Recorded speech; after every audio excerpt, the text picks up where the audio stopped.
there ain't no flies on me. Now, there may be flies on Mark, but there ain't no flies on me. So welcome, Camp Crosley friends and family. This is Mark Batting again, bringing to you another episode of the Crosley Campfire Chats. And just remind you the purpose of these chats, and that is to do what we do best, and that's to bring people together. And so for this episode, I want to welcome longtime supporter and friend of Camp Crosley, Tom Leaird. Now, Tom has been a part of Camp Crosley and, for that matter, the Muncie Y for quite some time. So, Tom, you're going to have to think back. So when do you remember the first time you were at Camp Crosley, and in what capacity? Well, I've tried to, I have no records, but my best recollection, it would be about 1950. So 1950. So as a camper or what? Yeah. Yes, as a camper. Yeah, I think I went to 2 summers, and I would have been 10, 11, 12 years old, so it would have been close to that period of time, about 70 years ago. And you're going to ask me to remember things. Gosh, that's a long time ago. So is there anything that you remember back then? I mean, 1950, I know 70 years ago, but is there anything that you remember about maybe your first camp experience? Well, number one, it was my first time away from my farm family, animals, everything about my existence. And I was one of those homesick kids. And I can remember being brought into Petty John's office and very sternly, "Now look, young man," and so forth. But part of that is, in those days, the amount of programming didn't touch the surface what you have now.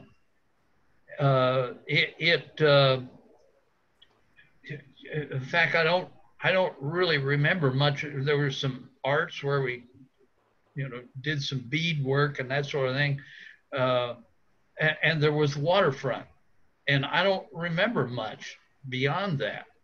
And sure, we got together and fireside and the lakeside and so forth, but there wasn't the programs, and there wasn't the mission, and the caring, honesty, respect, responsibility that was born later by YUSA. And so, no, there wasn't, my time there was not fulfilled like it would be for a camper today. And therefore, I had time to worry about being at camp for a whole week.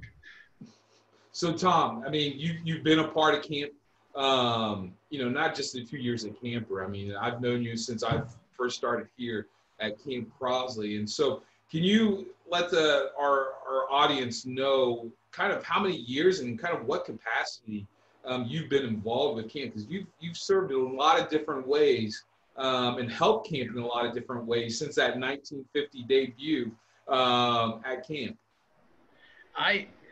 I was away from camp for many years. My growing up in business, Army time, and scuba and everything I got involved in after that.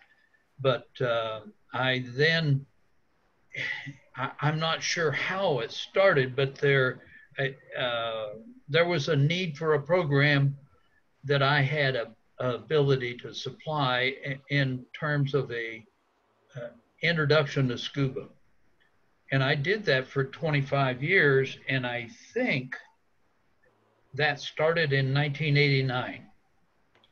And after a few years, we were searching for another program area, and I secured some kayaks for camp, and then began teaching a kayak also.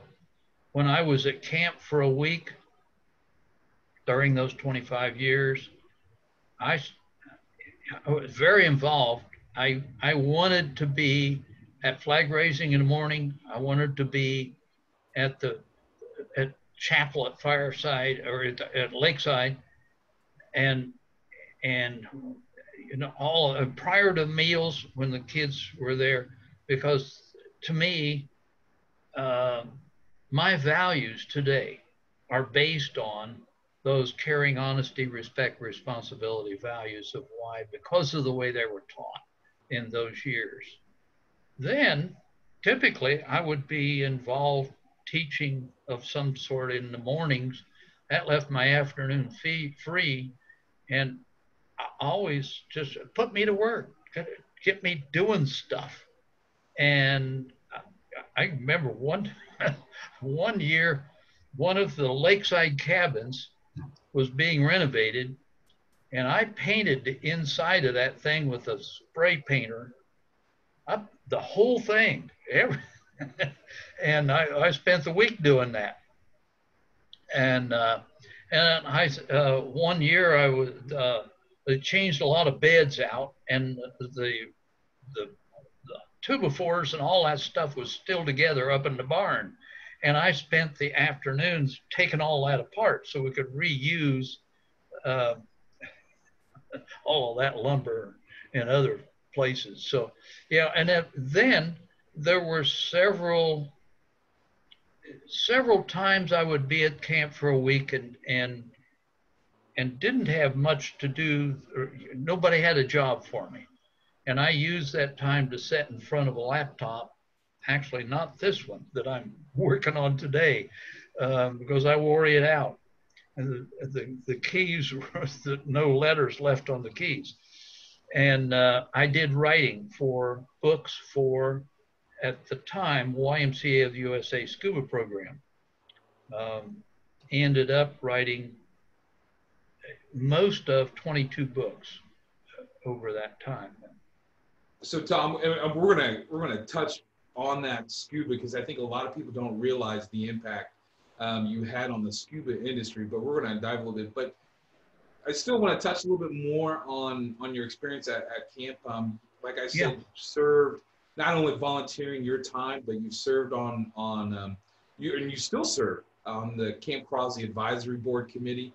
And so, out of the many years that you've been here at Camp Crosley, what's been your favorite memory? One, maybe you have several, but your favorite memory while being here at camp? Well, from a camper standpoint, it's so long ago that I don't really have much. I can't. My memories really started then actively at that 89 or 1990 area when I started being involved more a week at a time there. And then I was on the association board for most of that time. I think 25 years of that. And when I left association board, termed out, I should have been termed out years before that. But anyway, I was asked to join the what's now is an advisory group for camp. We were called a board, but we really weren't.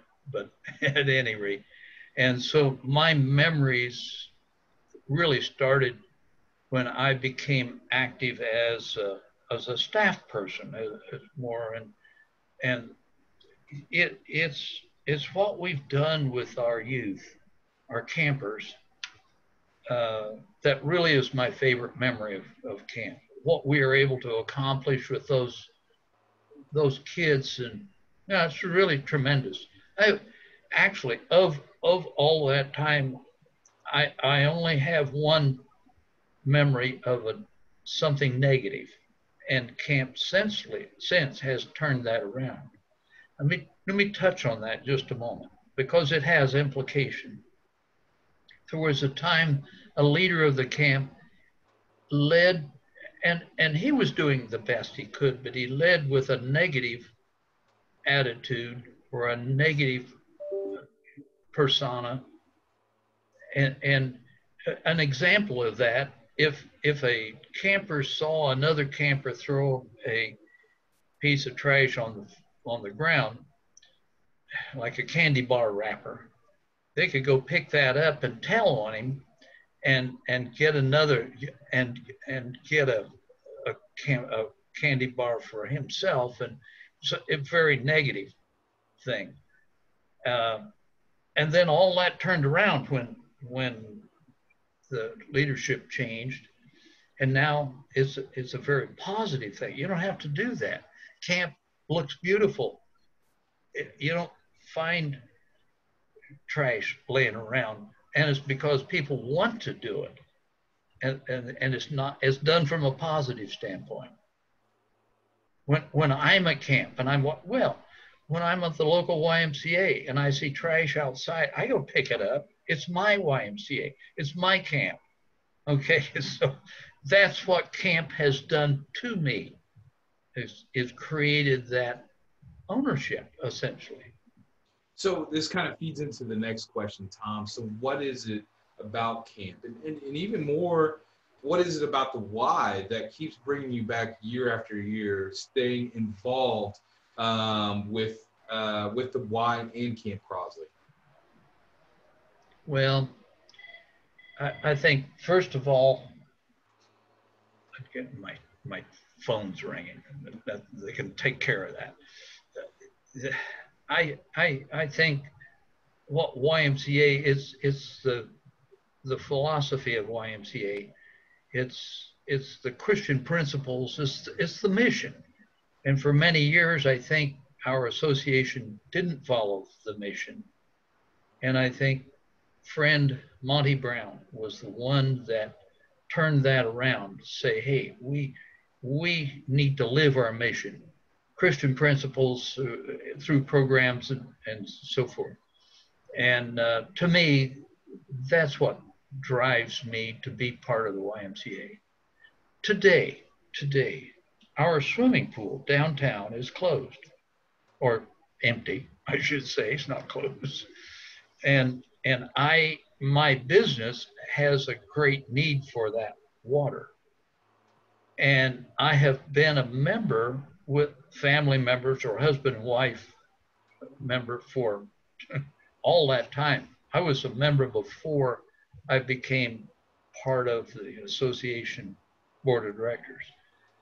And so a thought in my mind, and talked with my wife, should we drop our membership? Because we don't use it. We don't go down there. And she helped bring me back to reality. No, we owe it to the YMCA. So, and I've told that to Chad and company. We feel so strongly about what YMCA is all about that I want to, and we have, I've given some money, and in my will is some more money to go to camp and to the YMCA in general. So Tom, we're going to switch gears a little bit. I want to talk about your scuba career. And for those that don't know, Tom owns Leaird's Underwater Service. That certainly, basically, it's scuba personified from that standpoint. And Tom's been very, very involved. I think reading your bio, 1969 is when you opened and started scuba and being part of the scuba world. And you've taught instructors and taught thousands and thousands of people in regards to scuba. And then you also mentioned earlier being very involved with YUSA in the scuba program that they initially had, and writing over, I think what you said, 9-10 different books. And so tell me a little bit more, and also go into a little bit more about Scuba Educators International. And I know you helped find that and develop that and kind of what that's going. But I would love for people to know about your scuba career, because it just amazed me, and how involved you have been in shaping the scuba world. Yeah, well, boy, you've opened a whole can of worms there. But at any rate, I was involved in the photographic industry, 31 years in a combined companies that started out as Reed Studios. And I was maybe third or fourth non-family person in that company for 31 years. And when I left, retired, so to speak, I had taken on this scuba thing. Let me jump back to that in a moment. But at any rate, during that time, I was involved as a diver, but that started with YMCA because 1959, Bernie Impleton took on the task by the National Association or Cooperation in Aquatics or something like that. They said this scuba thing was coming on in the 50s, and somebody ought to do something about that. Bernie was a director of a branch in Washington, D.C., and he took that on. And 1959 ran the first countrywide scuba program for any agency. There were some isolated areas, agencies going, but so out of that graduated 23 instructors. One of those was from Columbus, Ohio, I think, if I remember right, and a fellow from Muncie in early 1960 went to Columbus, became an instructor, came back and offered scuba training at Muncie YMCA. And boy, I had watched Sea Hunt, and I just couldn't miss an episode. So boy, I signed up for that first class. So that's the beginning of it all. Started with YMCA. And I had some, business years, Army years, and then I was back here working. Gary Schleishman was the, I think, program director or something, physical director, I think they called it at that time, of the Muncie YMCA. And our local scuba instructor was leaving. And he said, why don't I go to get that training, become an instructor, and have that program available at Muncie Y? And I did. First to Chicago and then to Indianapolis. And taught the first program in 1969. And that means I'm 51 years teaching at Muncie YMCA. And I should throw in there, I'm 81 years old, still diving actively, and I think I'm healthy, and I'm going to keep going as long as both mind and body can manage it. Okay. But at any rate, it was always a need. The program in Indianapolis at Jordan YMCA, which was a YMCA program, the leadership was going away. So they called and said, we would like you to be involved on the committee that leads the Institute for New Instructors. And I did that in 2 years later, 71. 72, I was the Institute director. And it just always, there was always a need. And that's kind of where it's always been. When I retired from business in about 88 or something from the photo business. Oh, by the way, my boss never liked my involvement in this scuba thing. Said, get rid of that, would you? And and I didn't. And at any rate, I became more and more involved. Joe Strakowski, who was the chairman of the Scuba Advisory Committee, we called it a board of directors, but it wasn't,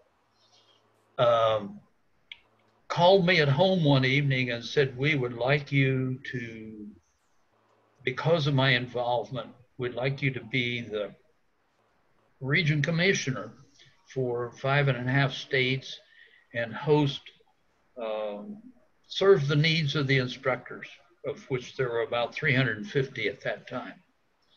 And so I did. And I was proud of the way I handled that, newsletters and communication, and recertified those instructors all nationally and every year. And all of that I did there became part of the national office down the road. But I don't know, a few years later, he called again and said, "We'd like you to resign." And I said, "Well, you know, I feel so good about what I'm doing." He says, "No, we want to take a step up and become part of the National Advisory Committee for Scuba." And that was in years that was a very turbulent thing in the scuba industry, where standards were not set, and that meeting of, and meet like 3 or 4 times a year. And it was a lot of forming standards and how we should be teaching. And again, it became more and more of the values of YMCA and so forth.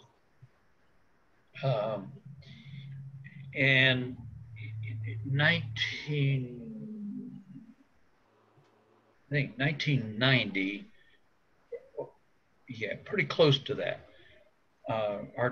Our director out of the office that was in the Atlanta area, Norcross, Georgia. When it was 88, that's right. When I retired, I called our director and said, I have a year on that I'm still being paid on insurance, and you know, my company is very generous letting me leave. And let me do something for Yscuba. At that time, there were no rules, there was no direction to teach either divers or particularly new instructors. So I wrote the first Institute Director's Manual that evolved over the years, and I rewrote, and there's, I don't know, a dozen versions of that, because we nationally, we kept changing the rules and doing things, some of which I didn't agree with, but didn't have the power to go against it. That's something I continue on today. But anyway, from that, in the days, the SLAM manual, Scuba Life-Saving Accident Management, that has become, under Scuba Educators, DRAM, Dive Rescue and Accident Management. And that's a few minutes ago in my adjoining conference room. That's what we were talking about. How can we get the pool portion of the DRAM course to work out in the quarry? And so we had to talk through that. And we can make that happen. At any rate. So that's a lot of the story. So actually 22 books I've been involved in. Currently serving my third, I served 2 terms, then I had to term out on Diving Equipment Marketing Association, the DEMA, which is the Industries Association worldwide, on board of directors. And so I was out for 2 or 3 years, and then they asked me, you know, we need you. And so again, a need, and it's a voted for position, and I back on the board. This is my, I guess this is my first of 3 years. Will I do that again? I don't know. Let's see what the need is. But anyway, I'm treasurer of DEMA. I approve all checks over $5,000, and I get that all the time, email. Here's where it's being spent. Here's the accounting codes and all that stuff. And I'm on the Public Policy Committee, and that's an almost daily thing. And it's legislation that's going somewhere in world, the scuba world in the United States, that we need to react to, write our congressman and yell at people and say, hey, you can't do this, and so forth. So a lot of that's going on right now, say, and very appalled. I was the first of, well, I'm chairman of the mentorship committee. And that means some of us old folks are making ourselves available to mentees who want to work in their scuba business and need help doing that. So I have one mentee that I'm just about finished up with, and I think we've been working on that about 7 or 8 months. And then I'm chairman of that committee, and we have half a dozen other folks that are helping guiding that facet of that. I represented YMCA Scuba program on the Recreational Scuba Training Council, RSTC, starting in about 98, I think. And as that transition occurred to Scuba Educators, I maintained my relationship. So I've served there continuously since then, and in all positions, from chairman to treasurer to, I'm just a board member now, but we rotate that every couple of years. And the purpose of the RSTC is to set minimum teaching standards for all the levels of, not all, but many levels of teaching scuba. And that's from open water diver up through leadership. And there are currently nine competing agencies doing that. And we fight, you know, we yell at each other because I don't like what's happening. I'm the, oh, not Leaird again. So I don't feel good about it because I'm not able to fight some of the biggies. But anyway, I'm going to stay there and keep going. So Tom, any advice? So if somebody's getting ready, interested in scuba, you know, what advice would you give that individual that's interested in getting their scuba certification? Well, first of all, that individual needs to know what they're getting into. Somebody walks in the store, which is a good example, and says, "Hey, I always wondered about this." And I say, "Well, first of all, can you swim? Are you an aquatic person that's comfortable in the water?" "Oh, yeah. Well, then we can take it from there." We have a program called I Tried Scuba, which is an introductory lesson. Essentially, that's what we do at camp. We do it over, 4 or 5 one-hour sessions with kids, and that has progressed over the years. When I decided to retire and get away from doing that, at a point we made it available every summer session for the kids. So you have 7 or 8 of those going throughout the year now. And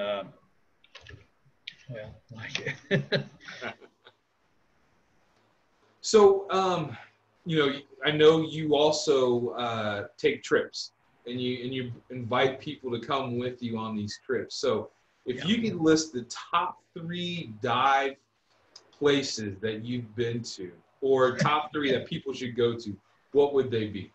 Well, I have a funny one. First, people ask me, "Where's your favorite place in the world to dive?" I said, right here in town. It's at Phillips Outdoor Center that I was able to purchase and make a 501c3 nonprofit and build that kind of thing. And now, at any rate, really, we led trips many years to Grand Cayman Island. And one of those, I had, in my scuba experience, I had a lot of vacation time available. And one of those years I led 5 group trips down there. And then that became, we did it for a full week and it became a little expensive.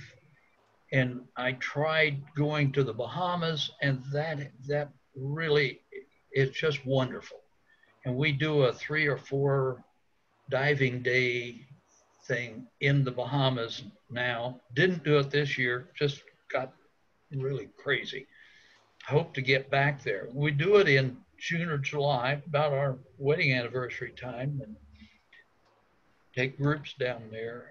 And I've done that for many, many years. And I probably have records about all that. But so the Bahamas becomes very good.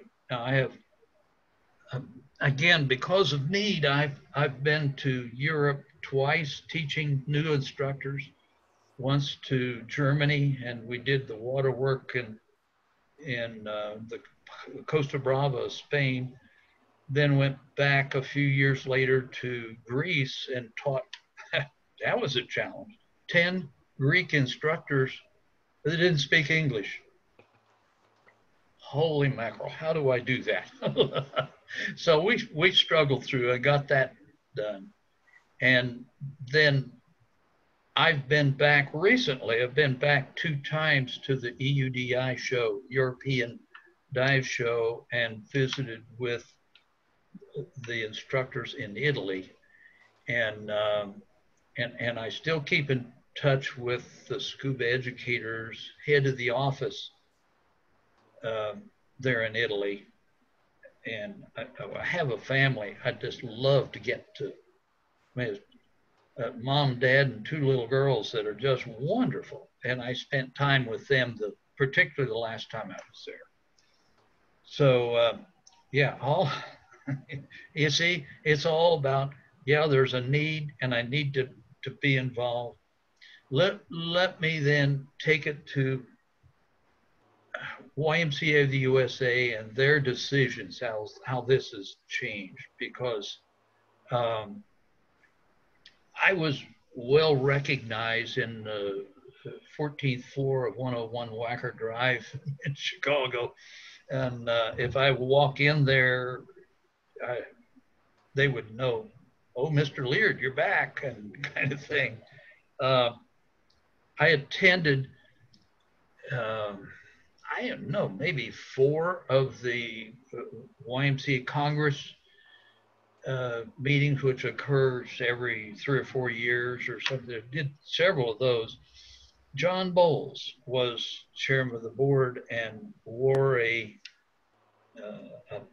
name tag that said his John and then Muncie, Indiana YMCA. And people would come up to him and say, oh, that's Tom Leaird's YMCA. And that's how I got so involved. Well, writing all that material and being so involved,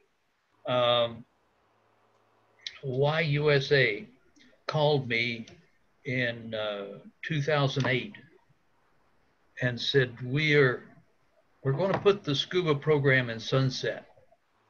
And I had no clue what that meant, but I sure found out pretty quickly. And do you want to do anything about that? And I said, oh yeah, it can't die. We're the foundation of the industry. We're the one that is educationally involved. And we want divers that are educated both in academics and in the water to be able to successfully dive on their own with a buddy and on and on and on and that. So it can't die. So they said, we'll give it to you for $1. Well, never had to pay that $1. But at any rate, I ended up with Yscuba with the understanding you cannot, I tried that, use Y in our name, and they said, no, you can't. And they didn't want the liability, and we understand. So I had a couple guys help me start Scuba Educators International. And Yeah, it is international. We have instructors in um, 32 states and 29 countries currently, spread all over the place. And here, Muncie, I have an intern from Ball State that has gone through all my scuba records, and there's file after file of those, and put it all in an access database so that it exceeds 10,000 students that we've had here. And that's not all me, it's this group of people that seem to follow me around. At any rate, about 250 new instructors, and there's lots more of that. I guess I could talk on forever. Well, Tom, I appreciate it. You know, and I appreciate you taking the time out to talk about some of your camp memories, and certainly talking about your love for scuba and how involved it was with YUSA and with Camp Crosley. Because I mean, we still basically run the I Tried Scuba here at camp, and you know, and I know there's been many kids that's been able to participate in those scuba lessons, and I know for many of them, even our staff have gone on to get their certification. So I appreciate that. And so, Tom, any last words you'd like to leave with our viewers? Well, I've just been thinking about that here. There ain't no flies on me. Now, there may be flies on Mark, but there ain't no flies on me. That is classic, Tom. Classic. Oh, appreciate it very much. So I want to thank Tom, our guest, and I hope all of you are able to join us for our next episode for Crosley Campfire Chats. But again, Tom, always a pleasure to be able to talk to you and talk about not only just camp, but also scuba as well. So thank you very much, and hope you have a great rest of the year. There ain't no flies on me. Now, there may be flies on Mark, but there ain't no flies on me.